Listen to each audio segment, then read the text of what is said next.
ఈరోజు ఎన్టీఆర్ వర్ధంతి సందర్భంగా మరి ఇక్కడ చాలామంది అభిమానులు ఆయన అభిమానులు యొక్క రక్తదాన శిబిరాన్ని ఎంతగానో తీసుకెళ్లారు. ఎంతోమంది ప్రేక్షకులు అభిమానులు వచ్చి ప్రోగ్రామ్ చేశారు. ఈరోజు మరి ఆయనతో అనుబంధం ఉన్న స్టేట్ ప్రెసిడెంట్ మొత్తం ఉన్నారు. ఎన్టీఆర్ గారు అంటే గొప్ప వ్యక్తి, మరి ఆయన మహానటుడు, మరి ఆయన దేశానికి రాష్ట్రానికి ఎన్నో సేవలు అందించిన వ్యక్తి. మరి అలాంటి వ్యక్తి గురించి మరి ఆయనతోటి ఎంతో పార్టీలో కానీ సేవల కార్యక్రమాల్లో కానీ ఎంతో పాల్గొన్నారు. మరి స్టేట్ ప్రెసిడెంట్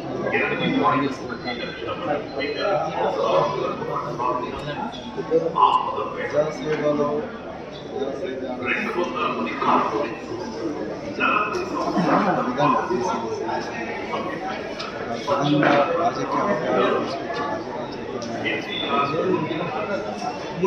సేవలో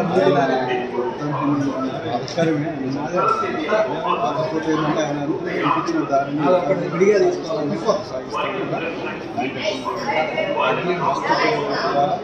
ఎన్నో సేవా కార్యక్రమాలు చేస్తూనే ఉన్నారు. ఇప్పుడు కోవిడ్ టైంలో కూడా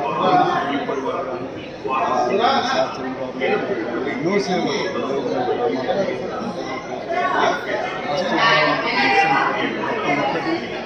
ఆయన ఆశయాలను కొనసాగిస్తామని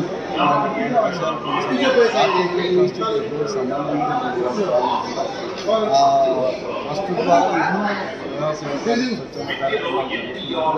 ప్రతిసారి కూడా ఈ కార్యక్రమాలు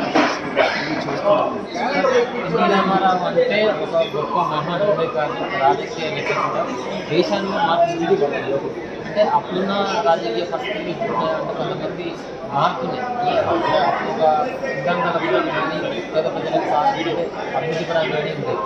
ఇప్పుడు ఉన్న పార్టీలకు ఇప్పుడు స్వార్థ రాజకీయాలు ఎందుకంటే ఇప్పుడు మన తెలంగాణ ఆంధ్రప్రదేశ్ రూపాయల కిలో బియ్యం అనేది ప్రవేశపెట్టినప్పుడు ఎన్టీ రామారావు అప్పటి వరకు కూడా రూపాయల కిలో బియ్యం పథకాలు ఇవి కూడా పెద్దవాళ్ళు ముగించాలంటే అదే మేము అప్పుడు జొన్నగా తిరిగే వాళ్ళు రామారావు గారు అన్నం తినగలుగుతున్నామంటే ఆయన పుణ్యమేనంట పెద్దవాళ్ళంతా గుర్తు చేస్తారు. ఇప్పుడు నిస్వార్థ రాజకీయాలు, ఇప్పుడు స్వార్థ రాజకీయాలు, ఇంకోటి కుటుంబ స్వార్థం కోసం పగల కోసం రాజకీయాలు చేస్తున్నారు. ప్రజాసేవకులు ప్రజల కోసం పోవాలి, ప్రజలకు ఏదో ఉపయోగపడాలనే ఆలోచనతో ఎవరూ లేరు. ఆయన 2 రూపాయల కిలో బియ్యం పేదలకు చాలా అంటే భూముల మీద ఉన్న ట్యాక్సెస్ పనులు కానీ లేదు రాజకీయ పరంగా కానీ మంచినీళ్ళు వ్యవసాయ సంబంధించిన పెద్దపీట వేసి తీసుకొచ్చారు.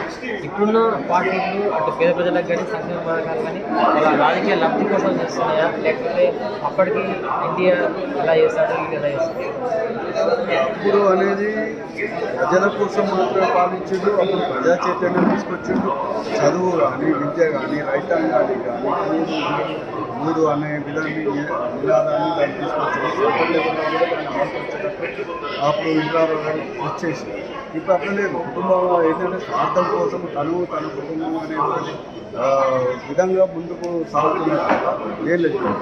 ఆంధ్రప్రదేశ్లో ఏమైపోయింది, ఆంధ్రప్రదేశ్లో మొత్తం రైతాంగం మొత్తం ఫస్ట్ పట్టించేసి ఆంధ్రప్రదేశ్లో రైతాంగం అనేది వేసేసి వాళ్ళ కుల రాజకీయాలు కుల గజ్జి లేపుకొని ఏదో విధంగా భయపెట్టి రాజకీయాలు చేసుకోవాలి, అమాయకంగా కేసులు పెట్టేసి ఇవన్నీ చట్టాలను ఉపయోగించుకుంటున్నారు. చట్టాలు వాళ్ళకు అనుకూలంగా చేసుకొని అలా ఇది సైకోయిజంగా పరిపాలిస్తున్నారు. అది ఎప్పటికి కూడా చెందదు. ప్రజాభిప్రాయంలో బాబాసాహెబ్ రాసిన కాన్స్టిట్యూషన్లో 5 ఎలక్షన్స్ ఉంది. ఓటు అనేది ఒక ఆయుధం. తెలంగాణలో మనం చూస్తే ఏం జరిగింది?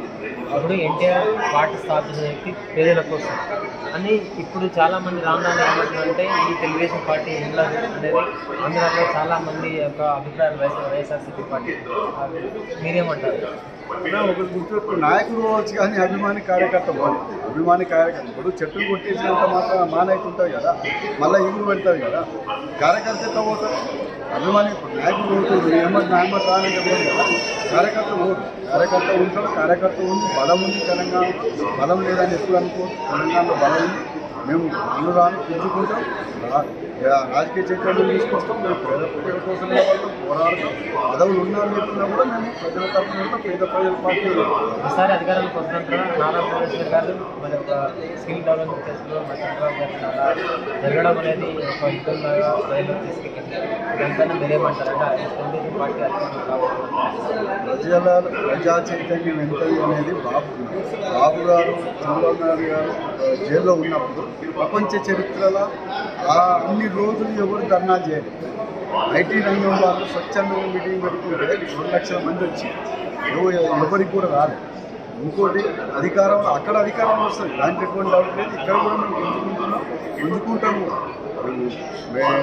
ప్రజల్లో ఉన్నది మేము విలేజ్లలో పోయినా కూడా అంటున్నాం, ఇంకా మమ్మల్ని కంపెనీలు వేయండి చేయండి అని మమ్మల్ని మాకు ఫోన్లు వస్తున్నాయి, మేము చేస్తున్నాం. దీని తర్వాత మేము నెక్స్ట్ ఫర్దర్ ఆలోచిస్తాం. ఫైనల్గా ఎన్టీఆర్ అంటే గొప్ప మహానాయుడు సేవకుడు, కానీ ఆయన పేరు పెట్టుకుని కొంతమంది విమర్శలు వాళ్ళకేం చెప్తాము? ఎన్టీఆర్ వాళ్ళకి కానీ ఎన్టీఆర్ని ఏ విధంగా ఆయన పేరుని పెట్టుకొని చాలామంది తక్కువ వాళ్ళందరూ ఏం చెప్తారు? రాజకీయ లబ్ధి కోసం చేస్తుంది. సూర్యుడి మీద ఉమ్మేస్తే వాళ్ళ ముఖం మీద పడదా అన్నట్టు రచయితని అడ్డం పెట్టుకుంటే కాకుండా అట్లాంటి వాళ్ళు ఏం ఊళ్ళో నుంచి పోతుంటారు, ఊరకు ముందుతుంటారు, దాన్ని పట్టించుకోలేము కదా. దాని పని తీసుకున్న మా పని మేము చేస్తే వాళ్ళకు కూడా మార్క్స్ వచ్చే రోజు వస్తారు. వాళ్ళు కూడా మళ్ళీ మా దగ్గరికి రావాల్సింది నిజాలు ఎంత కూడినా కూడా మళ్ళీ యథాస్థానానికి వస్తున్నారు.